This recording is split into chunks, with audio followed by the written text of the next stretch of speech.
Olá, galerinha, tudo em paz? Estamos aí de volta, né, dando continuidade à nossa gravação das aulas online, né? A aula de hoje, gente, é sobre um assunto muito importante mesmo para aquele que quer fazer concurso, está fazendo a sua graduação. O assunto de hoje, ó, anote aí, é intercrimes. Intercrimes. Como é o nome, rapaz? Intercrimes. Que diabo é isso, gente? Intercrimes nada mais é do que o caminho do crime. A gente divide o crime em algumas etapas. Em especial, o crime doloso, ele é dividido em algumas etapas. A gente vai fazer aqui o passo a passo, bem rapidinho, bem didático, para você acompanhando com o seu caderno. Beleza? Carinha, quando eu falo em um crime, via de regra, a primeira fase desse intercrimes começa na cabeça do agente. Essa primeira fase, coloca aí no seu caderno, ela é chamada de cogitação. É a cogitácio. É a chamada fase interna do delito. É quando o indivíduo ele pensa em praticar o crime, ele idealiza a figura criminosa e resolve praticar o delito. Primeira pergunta que eu faço. Nessa fase 1, chamada cogitação, o indivíduo já é punível? Sim ou não? Resposta, claro, que não, né, gente? Senão estávamos aí, a grande maioria de nós, eu com certeza, presos, porque em algum momento pensamos em praticar uma atividade delituosa. O fato de idealizar o delito, de cogitar subjetivamente a prática dele, não configura crime, não tem ainda nessa fase a intervenção penal. Maravilha? Coloque aí agora a segunda fase do intercrimes. Se a primeira é a cogitação, a segunda também é uma fase importante, que é a fase da preparação. Os chamados atos preparatórios que antecedem os executórios. É quando eu vou organizar a figura criminosa. Eu vou praticar atos visando a execução do crime. Por exemplo, eu quero matar fulano de tal. A partir do momento que eu decido querer matar fulano de tal, eu ainda não cometi crime. Estou na fase interna, na fase da cogitação. Aí eu começo o planejamento. Como é que eu vou matar fulano? Começo a investigar a vida de fulano. Começo a perceber que em um determinado dia, em um determinado horário, ele é mais vulnerável. Ele fica sozinho em casa, traço um planejamento, compro uma corda e penso, vou amarrar a corda na cabeça dele, amarrar no meu carro e sair arrastando por quilômetros. Estou planejando, estou preparando. A pergunta é, nessa segunda fase, professor, já existe relevância penal? A preparação já é punível? A resposta é não. Como regra, a preparação também não é punível. A gente só fala em interferência penal a partir do início da terceira fase, que a gente vai ver daqui a pouquinho, que são os atos executórios. Então, você que está acompanhando, os atos preparatórios, via de regra, eles não são puníveis. Não tem relevância jurídico-criminal. Então, vamos supor que eu planejei matar fulano, investiguei a vida dele, comprei a corda, coloquei gasolina no carro, fui até a casa dele, bati na porta, ele não abriu, eu fui embora, não tem crime nenhum, porque não cheguei a externalizar a conduta, não cheguei a praticar um ato executório. Mas tomem cuidado e tomem nota também. Alguns atos que seriam preparatórios, alguns deles, exceção, a lei atribui um status de crime. E quem pratica alguns atos preparatórios, cujas condutas já são crimes autônomos, vão ser responsabilizadas por esses crimes. Como assim, professor? Fiquei confuso. Alguns atos, gente, a gente chama de impaciência legislativa. O legislador ele não tem paciência para esperar um ato propriamente executório, para esperar um dano efetivo ou um perigo concreto a um bem jurídico, e ele antecipa a punição e passa a punir atos que seriam meramente preparatórios. Isso só ocorre quando a lei fizer previsão legal expressa. Então, para você que está acompanhando, não embolar a cabecinha. Ó. Primeiro, cogitação, está aqui, quero matar, não é punível ainda. Preparação, via de regra, também não é punível. Quais são as exceções principais, então, gente? Coloque aí. Alguns atos que seriam preparatórios, eles já estão dispostos de forma autônoma no tipo penal. Exemplo clássico, ó, porte ilegal de arma de fogo. Porte ilegal de arma de fogo poderia ser um ato preparatório para esse homicídio, mas que já é punido de forma autônoma. Outro exemplo, crime de associação criminosa. Outro exemplo, petrechos para falsificação de moeda. Então, o cara que fabrica um maquinismo destinado a falsificar moedas, cédulas, já é um ato punível. Então, a princípio, repito, terceira vez, Ato preparatório não tem relevância penal, não tem interferência no direito penal, não tem punição, salvo algumas exceções em que eles se tornam executórios. Exceção 1, crime de posse ou porte ilegal de arma de fogo. 2, crime de associação criminosa, lá do artigo 288 do Código Penal. 3, crime de petrechos para falsificação de moeda, artigo 291 do Código Penal, entre outros, tá, gente? Como a própria organização criminosa, como os atos preparatórios de terrorismo, mas fixa na sua cabeça, ato preparatório não é punível, salvo quando se torna um crime autônomo, que aí sim já vai ser um ato executório. Belezinha? Vamos seguindo. Objetivo e claro.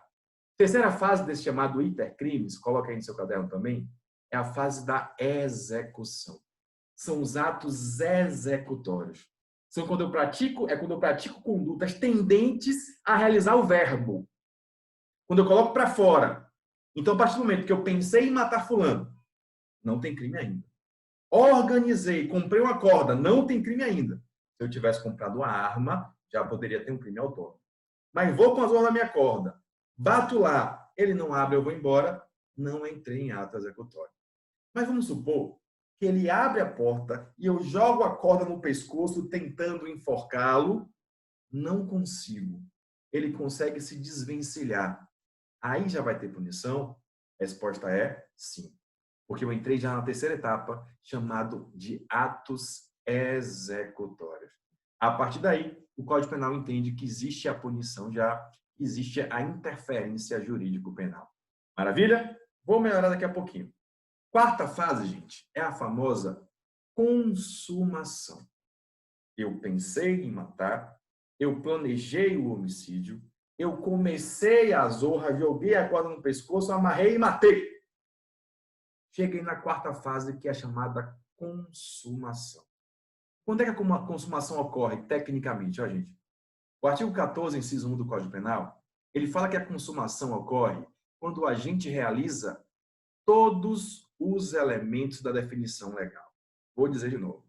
Quando realiza todos os elementos da definição legal. Ou seja, quando ele realiza o que está escrito no tipo. Se o tipo penal é matar alguém, a consumação se dá quando mata alguém. Tranquilo? Maravilha. Esse é o intercrimes tradicional. Começo com a cogitação, a fase interna, vou para a preparação. A partir do início da execução se pune. Se tudo saiu como programado, eu chego à quarta fase, chamada de consumação, quando todos os elementos eles são realizados na prática. Maravilha. Alguns doutrinadores, gente, colocam a quinta etapa, então pode colocar aí, ó, etapa 5, chamada de exaurimento. O nome é feio, mas é fácil. Exaurimento com X. Outros autores, eu particularmente não concordo, entendo que o exaurimento não faz parte tecnicamente do intercrimes, porque ele vem após. Mas que miséria é intercrimes então, professor? O que é exaurimento? Exaurimento, gente, é o chamado esgotamento do crime. É aquilo que vem a mais do que o crime. O crime já foi consumado e tem algo a mais que esgota. Não é para configurar o crime, pode ser levado em consideração na dosimetria, mas é chamada de esgotamento, de exaurimento. Dica prática e breve. Via de regra, a gente fala em exaurimento nos famosos crimes formais. Por exemplo, o crime de concussão, artigo 316 do Código Penal, teve até sua pena aumentada agora pelo pacote anticrime.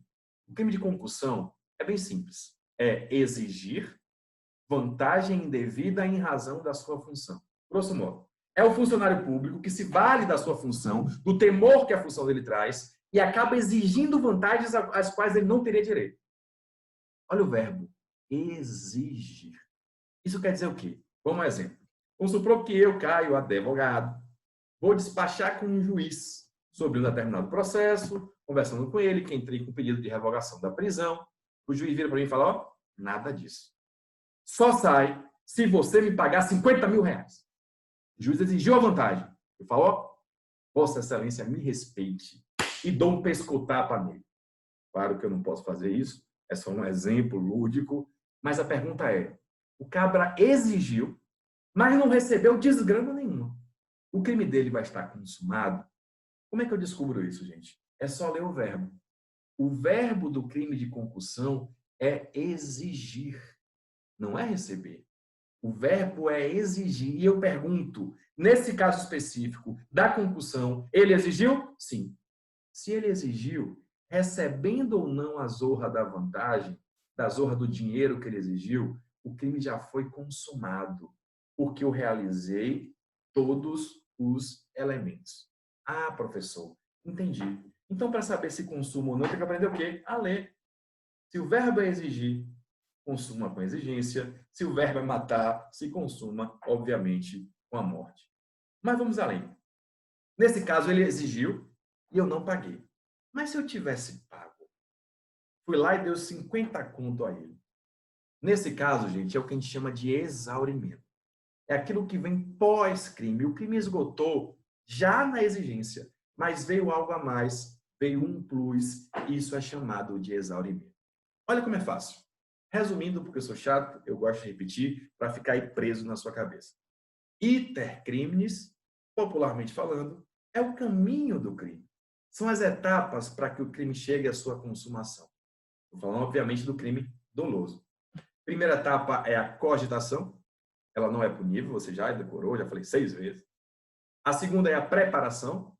Via de regra também não é punível, mas às vezes o Estado, a lei não tem paciência e já pune alguns atos que seriam preparatórios de forma autônoma. Vimos os exemplos, P3 para falsificação de moeda, porte ilegal de arma, associação criminosa, entre outros. Quando é que começa efetivamente a punição do direito penal? No início da terceira fase, chamada de execução. Então, a punição se inicia com o início dos atos executórios, chegando à quarta fase, que é a consumação do delito, quando todos os elementos são realizados. Em alguns casos, em especial aí nos crimes formais, como eu disse, existe ainda um exaurimento, que é um esgotamento, é algo que vem a mais, é o plus. Que maravilha, fácil demais, essa é a análise geral, gente. Para a gente começar a entender as questões de prova, eu preciso que você abra o olho aí e preste muita atenção no que eu vou dizer. Minha galerinha, nem sempre a coisa sai como planejado. Muitas vezes, entre a execução e a consumação, eu tenho várias possibilidades diferentes. Eu posso conseguir aquilo que eu pretendia, eu posso não conseguir o que eu pretendia. E a pergunta vai ser, não conseguiu por quê? Então, para mim, vamos ao exemplo 1. Eu quero matar fulano, vou lá e dou 3 tiros na cabeça de fulano e mato. Que crime eu cometi? Ficou muito claro para todo mundo. Crime de homicídio consumado. Pega a dica. Primeira coisa que eu vou olhar no crime doloso é a intenção, gente. Eu grudei na intenção, matar. Depois da intenção, eu vou perguntar assim, ó, conseguiu, meu velho? Consegui. Se a resposta for sim, o crime vai ser consumado. Maravilha, já vimos isso. O problema, entre aspas, o problema começa quando a resposta é não. Como assim? Eu iniciei a execução, mas não atingi a consumação. Vamos devagar. Exemplo 2. Eu quero matar fulano, dou 6 tiros em fulano e erro todos. Exemplo 3. Eu quero matar fulano, dou 6 tiros em fulano, acerto todos, só que o miserável consegue fugir. Para mim. Nesses 2 exemplos, percebam que a primeira coisa que eu faço é sublinhar, é grifar, colocar uma caveira ou apêndice, qualquer coisa. Eu vou destacar a intenção. A intenção é de matar, professor. Tudo bem. Aí eu vou para a segunda pergunta. Lembre, primeira é qual a intenção. A segunda é conseguiu, irmão? A resposta é não. Nesses 2 exemplos, 2 e 3, ele não conseguiu matar. Aí vem a terceira pergunta. Por quê? Se a resposta foi não conseguiu por circunstâncias alheias à vontade, a gente vai ter a figura da tentativa. Então, você que está acompanhando aí, introduzindo aí o direito penal, quando é que ocorre a tentativa, gente? A tentativa ocorre quando o indivíduo inicia a execução, mas não consuma o crime por circunstâncias alheias à sua vontade. Não foi pela sua vontade. Ele queria e não conseguiu. Tentativa é isso. Eu quero, só que eu não consigo. Eu posso não conseguir pelas mais variadas formas. Eu posso não conseguir porque eu errei os tiros. porque alguém conseguiu tomar minha arma. Isso vai figurar na figura da tentativa. Sim, professor. Nesse terceiro exemplo aí, segundo, que você deu 6 tiros e o cara conseguiu fugir. Se você responde pelo quê? Tentativa de homicídio. Ah, e é punível também? É sim, viu, galerinha? A tentativa, via de regra, artigo 14, inciso 2, ela vai ser punível com a pena diminuída. Vai ser punível com a pena diminuída de 1/3 até 2/3. Então, entre a execução e a consumação, o cara pode não atingir essa quarta fase. Se ele não atinge por circunstâncias alheias, ele quer, mas não consegue, ele vai ser punido pela sua intenção, com a pena reduzida aí de 1 a 2/3. Tá tranquilinho? Massa. Só ampliando um pouquinho mais o conhecimento, a doutrina traz algumas classificações com relação à tentativa. Você que está acompanhando aí. Com relação ao resultado, nós temos uma classificação que se divide em duas. Ó. Eu tenho uma tentativa chamada de branca ou incruenta, e vermelha ou cruenta. Misericórdia. Na branca, eu não atinjo o bem jurídico. Na vermelha, lembre do sangue, eu atinjo um bem jurídico, mas não do modo que eu queria. Vamos devagar. Exemplo 2. Eu errei todos os tiros. Tentativa de homicídio, classificada como branca. No exemplo 3, eu acertei o miserável que conseguiu sair se esguiando, foi-se embora. Tentativa cruenta, porque eu cheguei a atingir aí o bem jurídico dele, não matei, mas acabei lesando a sua integridade física. Tranquilinho? Detesto classificação, mas isso cai em prova. Outra classificação ainda tentativa é aquela que divide a tentativa em perfeita e imperfeita. Não é? Perfeita e imperfeita. É muito simples. Na tentativa perfeita, eu fiz tudo o que estava ao meu alcance. Pelo menos na minha esfera de conhecimento, eu fiz o que eu podia. Na tentativa imperfeita, não. Eu não consegui fazer aquilo que estava ao alcance. Por exemplo, alguém me impediu. De novo, tanto no exemplo 2, que eu dei 6 tiros, quanto no 3, a tentativa é perfeita a princípio, porque eu fiz aquilo que estava à minha disposição. Mas se em outro exemplo, alguém tomasse a zorra da minha arma, a tentativa seria imperfeita. Professor, desacelere aí. Tá bom, gole dado. Mais uma vez, essa dica mata qualquer questão. Você que começou a fazer a questão vai perceber que a questão lhe dá a intenção. Ela diz assim, ó, fulano de tal, com a intenção de... Você grifa. Grifou. Depois você pergunta, conseguiu? Se a resposta é sim, consumou. Se a resposta é não, você vai perguntar, por que não? Se não conseguiu por circunstâncias alheias à vontade, você queria, mas não pôde, não conseguiu. Sua pena vai ser reduzida em razão da tentativa de 1/3 a 2/3. Maravilha? Só complementamos com algumas classificações. Vermelha e branca, perfeita e imperfeita. Tudo em paz aí? Então vamos piorar. Outro ponto muito importante, gente, é quando eu quero praticar o delito e não consigo, mas não mais por circunstâncias alheias, mas sim por circunstâncias inerentes à minha vontade. Não entendi, professor. Já vimos intercrimes, falei da tentativa. Coloca aí no seu caderno agora, gente, por favor, a desistência voluntária e o arrependimento eficaz. Desistência voluntária e arrependimento eficaz. Que miséria é essa, pelo amor de Deus, professor? Eu não sei o que é desistência voluntária e muito menos o que é arrependimento eficaz. Vamos devagarzinho. Para mim, no próximo bloco, a gente volta a tratar disso. Beijo!